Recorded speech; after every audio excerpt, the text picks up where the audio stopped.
Okay, let's talk about penalties for violating the basic obligations of public service. I did a video on the basic obligations of public service. I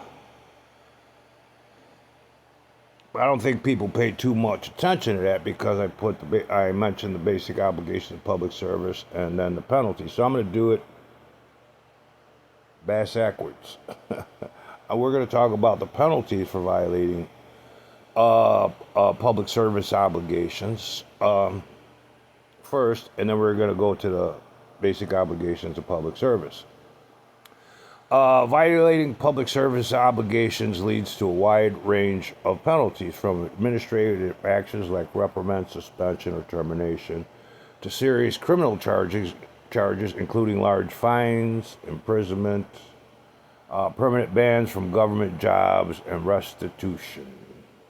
Okay, remember, restitution, and depending on the severity of the ethics breach, violating any law by any public servant is a breach of ethics.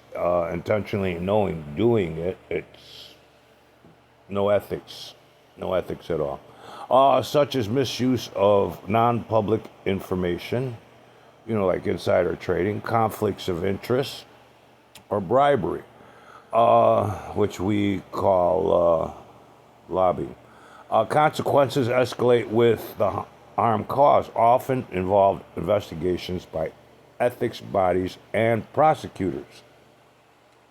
Administrative duties or administrative penalties: reprimand, censure, formal official scolding, suspension, temporary removal from duties, sometimes without pay, termination, removal, firing from the job, potentially with loss of benefits, disqualification, barred from holding future public office or government positions, corrective actions, mandatory training or ethics counseling, civil penalties, fines, significant monetary penalties, sometimes based on profits gained, often called ill-gotten gains, and there's when it's ill-gotten, they can take everything from you, even the stuff that wasn't ill-gotten.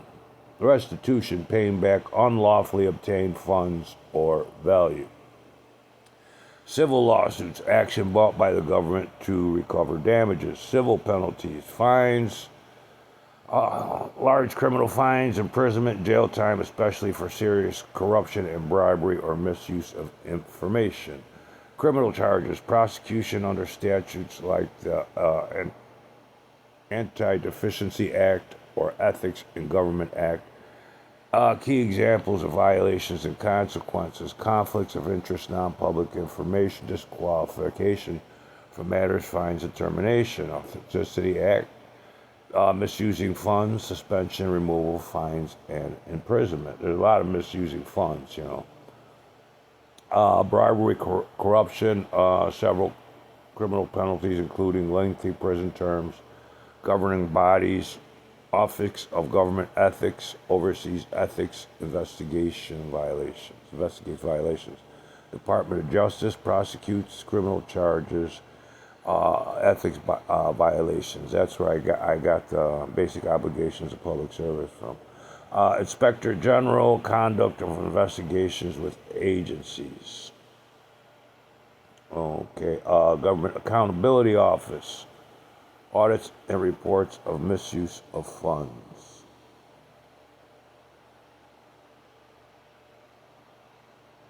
Okay, it's going to take too long to go over all this one because I want to get to. Okay.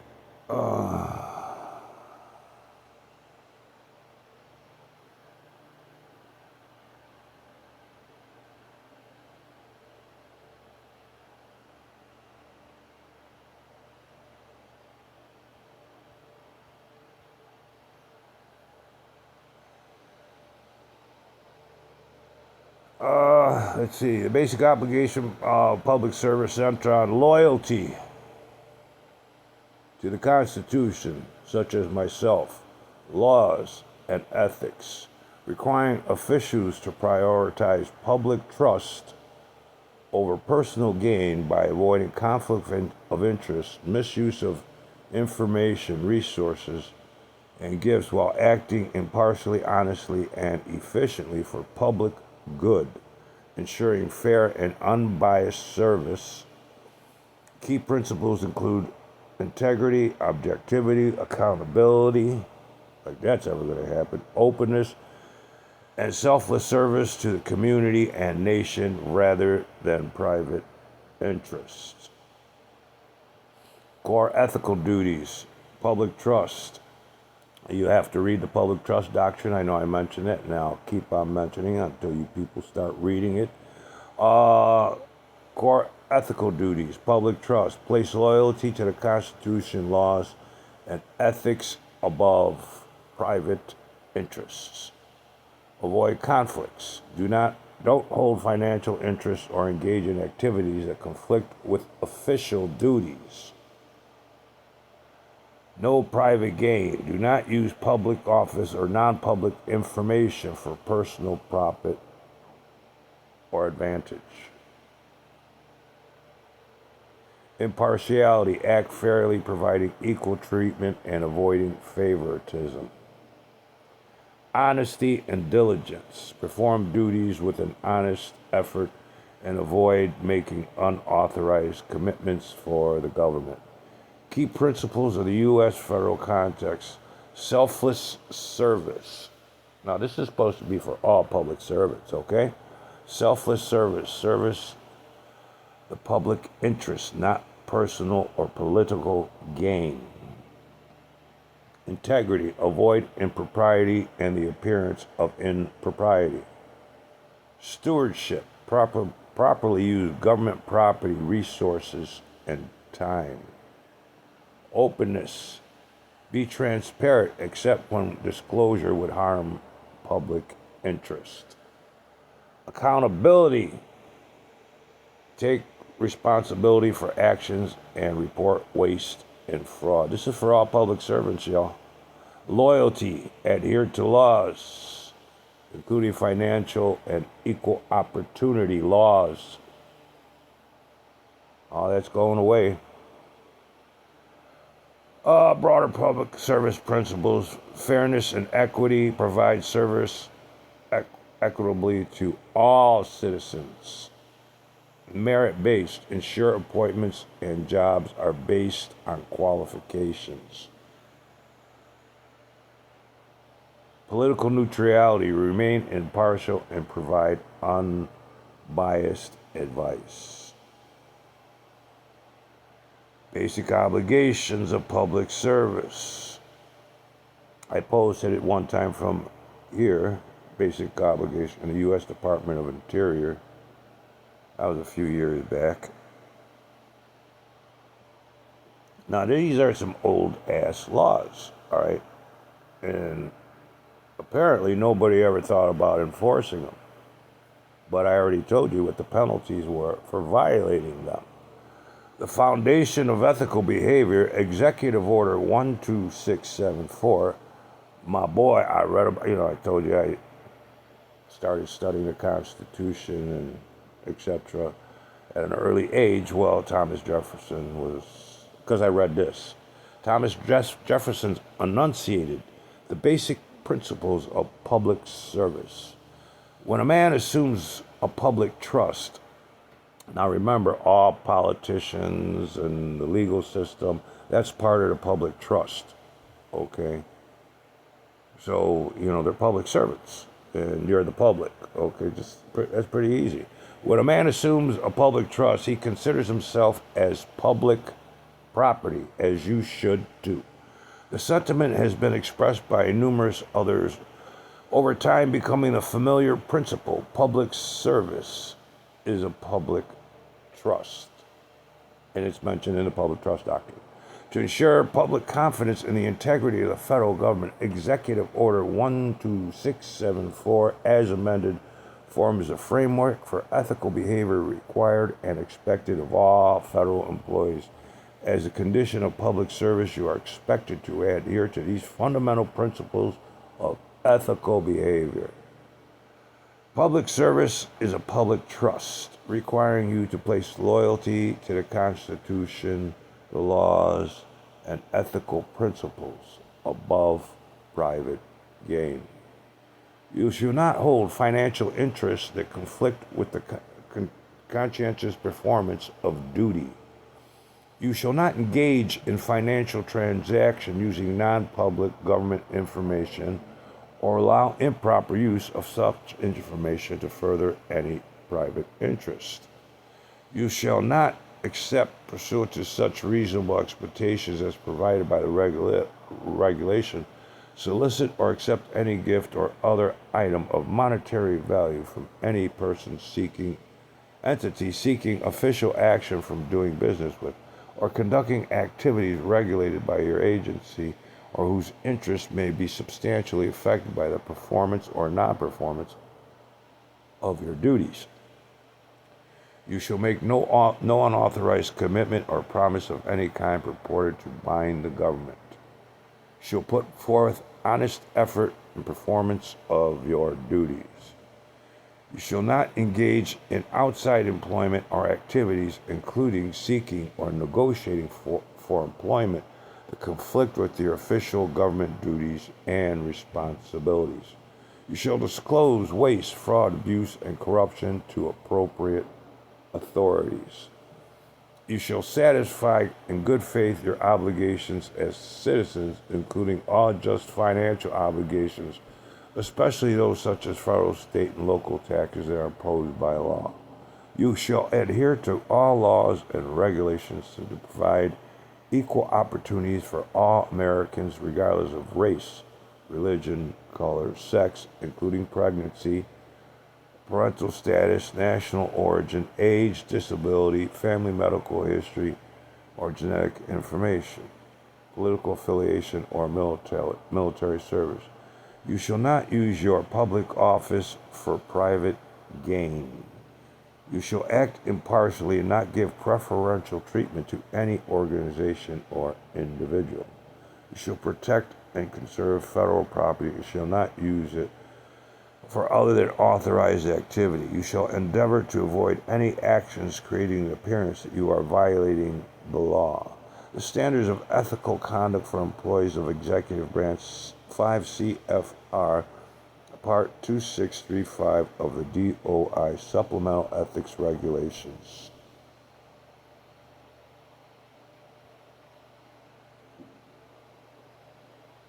But I originally got it.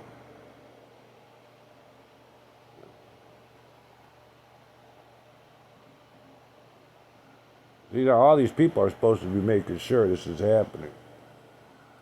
But they're not going to, they know this isn't happening, but they're not going to do nothing unless you file a report.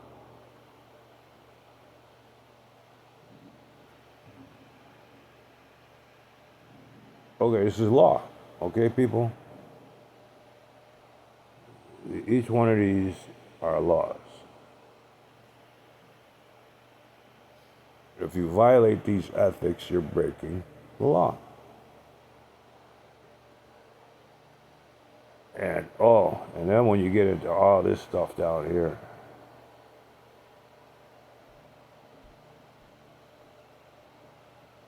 okay? See, none of this is happening. And it's not going to happen unless you open your mouth, file a report, talk to your politicians, your public servants. Fireworks are going off out there. Oh, it's midnight. Happy New Year, y'all. Happy New Year. Let this be the year that our country finally stops, our public servants stop operating under the color of law, and that way we can stop living under the color of law. See, them not doing this, I mean, come on, that's prison time. You know that, right? Fines, you got to pay everybody back, but they're not holding each other accountable. They're not. And I tried before. I read about this when I was a kid, back in the 70s. I love reading, and I got into the history of the Declaration of Independence. Constitution took me Declaration of Independence. and there was so many quotes about the rule of law and other laws, and so I did what I could to find them. Then I got into the history of the rule of law, which is called the Magna Carta, originally the Barons' War. Okay, but go here, Department of, and it's gonna piss you off. It'll wake you up. You know, see, these are their constitutional duties. You know, your constitutional rights. You know, if you don't say something, they won't do nothing. That's why I post so many laws, made so many videos. You know, I need your help. Okay, so a lot of people not doing their job unless, you know, you hit them up. You know, you can file complaints electronically. But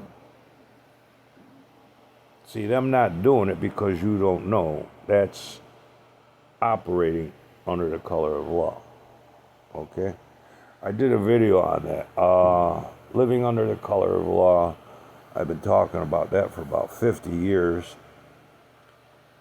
And I really didn't think I came up with that. And I just did a thing yesterday. It's on my YouTube channel. It's too long to put here. But living under the color of law and operating under the color of law. And that's what you're living with. You're living under the color of law.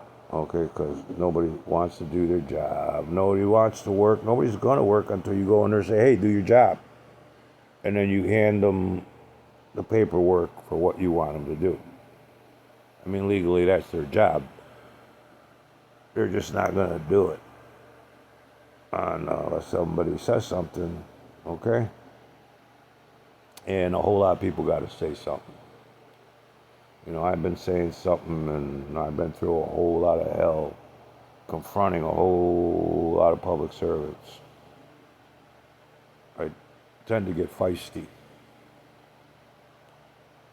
But I use the law, and, you know, and they find it upsetting. They find it upsetting. Been a whistleblower forever, but who the hell is going to accept my complaint? It's just me. Just me complaining about a whole lot of stuff that a whole lot of public servants are doing, you know.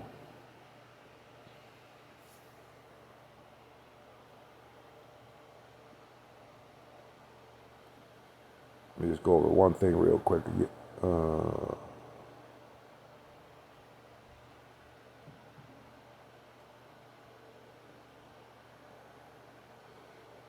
See, besides the oath of office, they have the oath of public service. Okay, every politician, you know, lawyers,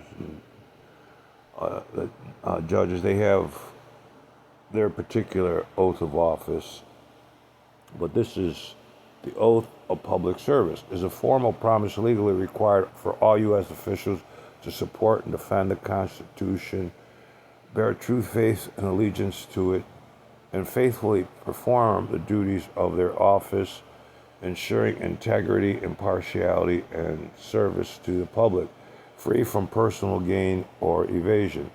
It is a cornerstone commitment binding individuals to uphold the nation's laws and values, reinforcing public trust in the government. Key components of the oath: support the Constitution, pledge to defend the U.S. Constitution against all threats. And the threats right now are what they call a constitutional crisis, and that's people decimating, desecrating, and defecating on our beloved U.S. Constitution. And there's laws against that. It's just that nobody's talking about that, and I talked to you about it in some of my other videos. Key components of the oath: support the Constitution, pledge to defend the U.S. Constitution against all threats. Bear true faith and allegiance while loyalty to the Constitution. I told you people, the oath always comes first.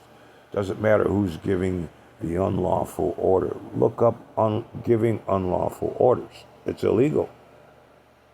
And then they expect their underlings to obey them? No, their underlings are legally obligated to deny unlawful orders. I did a video on that. Bear true faith and allegiance while loyalty to the Constitution. Free obligation. Take the oath without mental reservation or intent to evade. So you can't take the oath of office, the oath of public service, and then get into office and say, nah, that don't work for me. No, see? That's why I keep telling people to refer to the oath of public service. Nobody can evade the oath.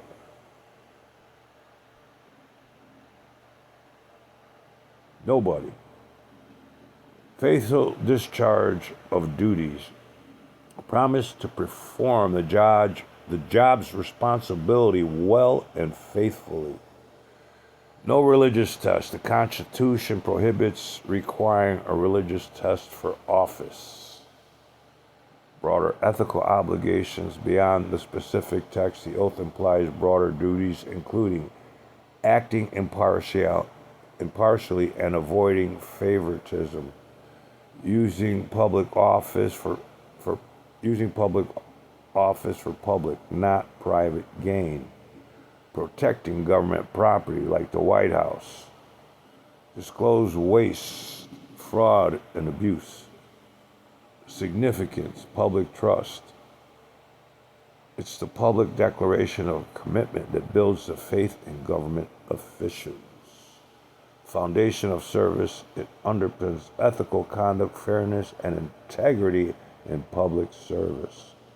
Legal basis, a standard oath is codified in 5 U.S. Code 3331.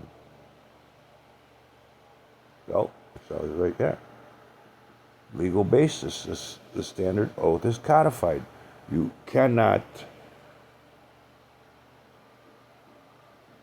there's no going around over or stepping on the United States Constitution. In a nation of laws, the law of the land, the United States Constitution reigns supreme.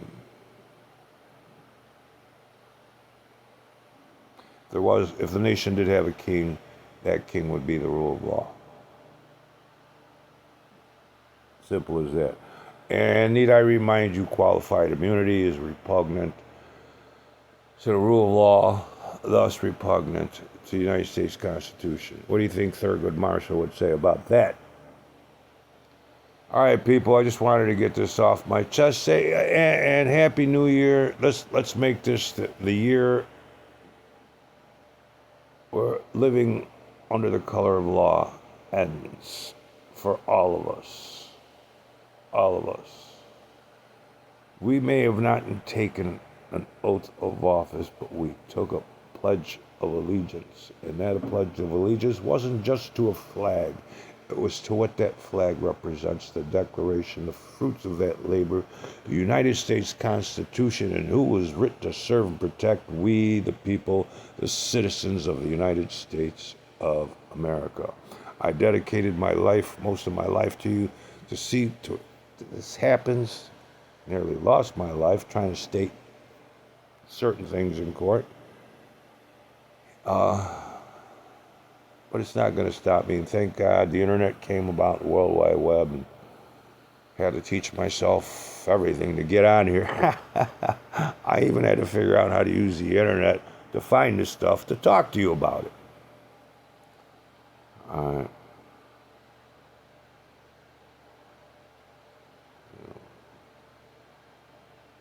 Giving you everything I possibly could.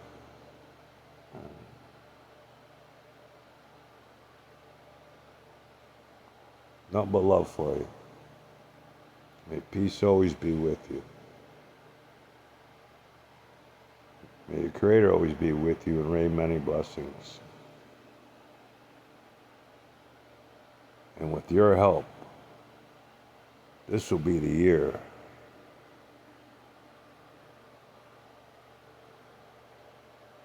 everybody lives up to the oath. And we're living under the color of law comes to an end.